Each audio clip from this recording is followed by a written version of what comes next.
నమస్కారం అండి. కేబినెట్ భేటీకి అనుమతి కోసం మంత్రులంతా ఢిల్లీకి. ఎన్నికల సంఘాన్ని కలవాలని సీఎం రేవంత్ రెడ్డి నిర్ణయము.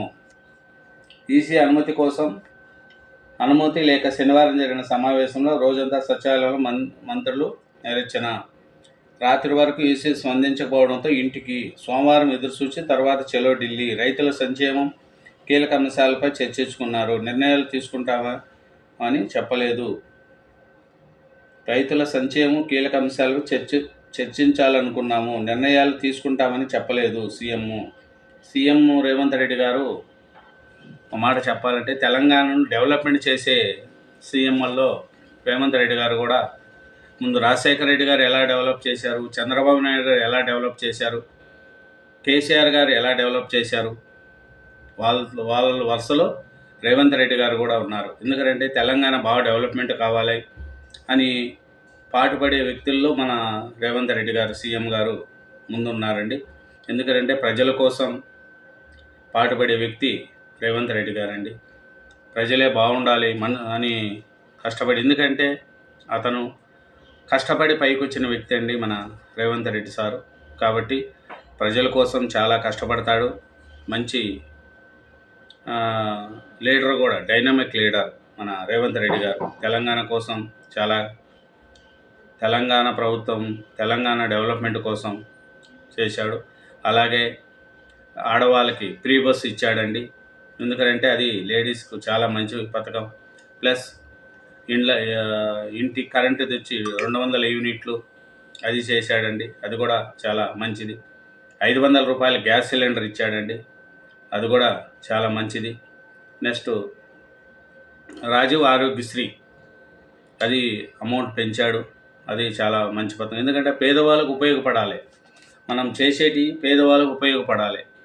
అంతే తప్ప ఏదో మనం పెద్ద పెద్ద కాలువలు తవ్వేసి, పెద్ద పెద్ద డ్యాములు తవ్వేసి అవి ప్రజలకు కాంట్రాక్ట్లు బాగుపడతారే తప్ప పేద ప్రజలకు కట్టాలి ప్రాజెక్టులు కూడా. కానీ అట్లే పేదవాళ్ళకు కూడా అందేటి పథకాలు కొంచెం ఇవ్వాలి. అప్పుడే మనకు లీడర్. ఇప్పుడు రాజశేఖర రెడ్డి ఉన్నారు. రాజశేఖర రెడ్డి గారు చూడండి, ఆరోగ్యశ్రీ పెట్టాడు, పేద ప్రజలకు ఎంతో మేలు చేశాడు. అలాగే చంద్రబాబు నాయుడు గారు ఉన్నారు, హైటెక్ సిటీ కట్టాడు, సాఫ్ట్వేర్ని డెవలప్ చేశాడు, మేలు చేశాడు. నెక్స్ట్ వచ్చిన కేసీఆర్ కూడా తెలంగాణ అభివృద్ధి చేశాడు. ఆయన రైతు బంధు అంటూ ఆ బంధులు పెట్టాడు, మంచి చేశాడు. కానీ కేసీఆర్ గారు ఓడిపోవడానికంటే అంటే మనకు ఇంకా ఎవరు లేరులే అనే ఉద్దేశంతో అతను కొంచెం జనాల దగ్గర తిరగాలి, జనాల్లో తిరగలేదు కేసీఆర్ గారు. అంతే తప్ప డెవలప్ చేశాడు. కేటీఆర్ కూడా డెవలప్ చేశాడు. కానీ ఇప్పుడు వచ్చిన మన రేవంత్ రెడ్డి గారు అయితే సూపర్ 6 దూసుకుపోతున్నాడు. డెవలప్మెంట్లో కానీ ఏమన్నా కానీ రేవంత్ రెడ్డి గారు దూసుకుపోతున్నాడు. ఎందుకంటే మంచి యువకుడు, రోజు సచివాలయానికి వెళ్తాడు, డెవలప్మెంట్ చేస్తాడు. కొంచెం గట్టిగా మంత్రులతో కానీ అధికారులతో కానీ గట్టిగా పోరాడుతున్నాడు. కాబట్టి రేవంత్ రెడ్డి గారు సూపర్ మ్యాన్. బాగా మన సీఎం గారు మంచిగా చేస్తున్నాడు. కాబట్టి మనం అంటే తెలంగాణ రాను మంచిగా డెవలప్మెంట్ అవుతుంది. రైతులకు కూడా ఆగస్టు 15లోగా రుణమాఫీ చేస్తా అంటున్నాడు, రైతు బంధు అన్నీ చేస్తున్నాడు. ఎందుకంటే వచ్చిన తక్కువ టైంలోనే మన రేవంత్ రెడ్డి గారు సీఎం గారు బాగానే డెవలప్ చేస్తున్నాడు. కాబట్టి ఆ డెవలప్ను అవుతుందని, తెలంగాణ కూడా మంచి అభివృద్ధిలోకి వస్తుందని మనం అంతా ఆశించాలి. నెక్స్ట్ ఏపీ తెలంగాణకు సగం. టీఎస్ ఎంసెట్ ఫలితాల్లో ర్యాంకులు తీరిది. టాప్ 10లో 16 మంది అబ్బాయిలే. అగ్రికల్చర్, ఫార్మసీ, ఇంజనీరింగ్లలో టాపర్లుగా ఏపీకి చెందిన ప్రణీత, జ్యోతిరాత్య. వారంలో కౌన్సిలింగు, షెడ్యూల్ జోరు. 7 రోజుల్లో ఫలితాలు వెల్లడించిన అధికారులకు ప్రశంసలు. 7 రోజుల్లోనే ఫలితాలు ఇచ్చారు కాబట్టి బాగుంటుంది. అట్లా అధికారులు కూడా మంచిగానే చేశారు. ఏపీ తెలంగాణ చెందిన విద్యార్థులుగా సమానంగా పంచుకున్నారు. ఇంజనీరింగు, అగ్రికల్చర్ విభాగాల్లో తొలి 10 ర్యాంకుల్లో తెలంగాణ, ఏపీకి చెందిన విద్యార్థులకు 5 ర్యాంకులు దక్కాయి. అయితే మొదటి విభాగంలోనూ ఏపీకి చెందిన విద్యార్థులే టాపర్లుగా నిలిచారు.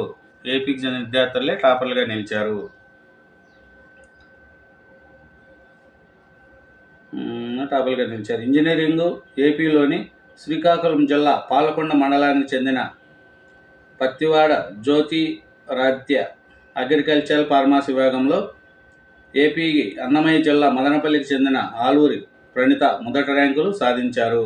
శ్రీకాకుళం ఒక అతను, మదనపల్లి అన్నమయ్య జిల్లా వాళ్ళు ఫస్ట్ ఇంజనీరింగ్లో అగ్రికల్చరల్లో ఫస్ట్ ర్యాంకుల్లో వచ్చారంట. రాష్ట్రంలోని సికింద్రాబాద్కు చెందిన రిషిశేఖర్ శుక్ల ఇంజనీరింగ్లో 3వ ర్యాంకు, హనుమకొండకు చెందిన గడ్డం శ్రీవర్షిని అగ్రికల్చర్ ఫార్మసీలో 3వ ర్యాంకు సాధించారు. టీఎస్ ఎక్సెట్ ఫలితాల్లో అబ్బాయిలు సత్తా సాటారు. తొలి 10 ర్యాంకులు పరిశీలిస్తే ఇంజనీరింగ్లో 9 మంది, అగ్రికల్చర్లో 7, మొత్తం 10 మంది అబ్బాయిలే. ఈసారి మొత్తం 10 మంది అబ్బాయిలే వచ్చారంట. ఏది మన టాప్. నెక్స్ట్, సుచిత్రాలు ఉద్రేకత. 1.11 ఎకరాల భూమిని వ్యవహరించిన గొడవపడిన మాజీ మంత్రి మల్లారెడ్డి అల్లుడు రాజశేఖర్ రెడ్డిపై కేసు. వివాదాస్పద స్థలాలపైకి కోర్టు పత్రాలతో 16 మంది షెడ్లు వేశారంట. సీసీ కెమెరాలు తొలగింపు, ప్రహరీలో కొంత ధ్వంసము. రాజశేఖర్ రెడ్డి కొడుకు భద్రారెడ్డితో కలిసి మల్లారెడ్డి రాక, ఇరు వర్గాల తోపులాట, చేసుకున్న ఎమ్మెల్యే రాజశేఖర్ రెడ్డి. చూడండి, మన మల్లారెడ్డి గారు భూమిలో ఏదో ఇష్యూ అయింది. ఎందుకంటే మల్లారెడ్డి గారి భూములు మొత్తం ఎక్కడ చూసినా మల్లారెడ్డి గారి భూములే ఉంటాయి. అప్పట్లో ఆయన కష్టపడి పాలమ్మినా అని సంపాదించుకున్నా అని అంటున్నారు. మళ్ళీ ఎట్లా సంపాదించారో ఏమి మనకు తెలియదు, కానీ ఆ భూముల్లో ఏదో ఇష్యూ అయింది. అపార్ట్మెంట్ల పేరుతో మోసము, తక్కువ ధరకే ప్లాట్లంటూ ప్రచారము, ప్రీ లాంచ్ ఆఫర్ కింద 60 కోట్లు వసూలు, ఆపై ముఖం చాటే స్థల విక్రయము, పోలీసులు ఆచరించిన బాధ్యతలు, భారతీయ builder chairman MD CEO arrest. చూడండి, అపార్ట్మెంట్ పేరుతో మోసాలు చేస్తున్నారంట. జాగ్రత్త, ఎందుకంటే ఎవరిని మనము నమ్మకూడదు ఈ కాలంలో. స్థానికానికి రిజర్వేషన్ల సెగ, జనాభా దామాస ప్రకారం రిజర్వేషన్లు కల్పించాలంటున్న బీసీలు, మొత్తం రిజర్వేషన్లు 50% దాటొద్దని సుప్రీం ఆదేశాలు, ఎస్సీ ఎస్టీలకు పోను, బీసీలకు జనశాతమైన ప్రశ్నలు, పంచాయతీరాజ్ చట్టంలో మార్పులు చేసిన గత సర్కారు. ఎలా వెళ్దామనే విషయంలో ప్రస్తుత ప్రభుత్వము. జూన్ చివరిలో ఎన్నికలు ఉంటే కులగన పూర్తి అయిందా? ఒకవేళ అయినా రిజర్వేషన్లు 50% ఇస్తే మరో చిక్కు. ఆధునిక పందెంలో తొలిసారి 5 రోజులు భారీ వర్షాలు, వారం చల్లగానే 22న అల్పపీడనము. హైదరాబాదు పలు జిల్లాల్లో భారీ వర్షము, పిడుగుపాటుకు ఎదురుమూర్తి. భారీ వర్షాలంట హైదరాబాద్లో.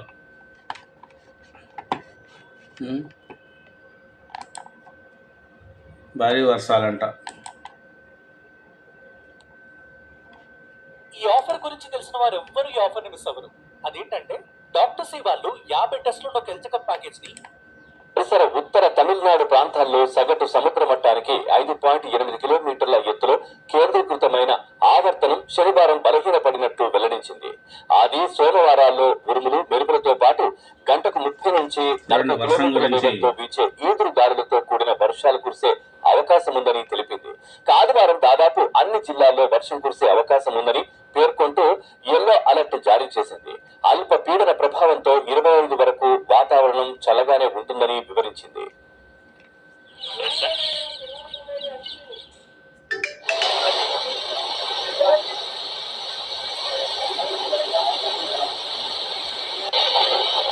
సూచనలున్నాయని, ఇది బలపడి 24 నాటికి వాయుగుండంగా మారే అవకాశం ఉందని తెలిపింది.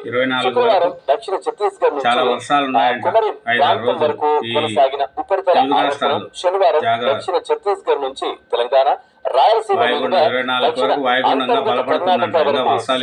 సముద్ర మట్టానికి 3.1 కిలోమీటర్ల ఎత్తులో కొనసాగుతోందని తెలిపింది.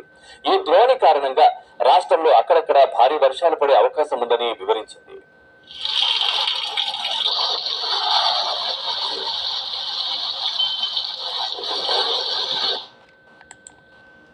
వర్షాలు జాగ్రత్త, వర్షాలు బాగా ఎక్కువ రోజులు పడుతున్నాయంట.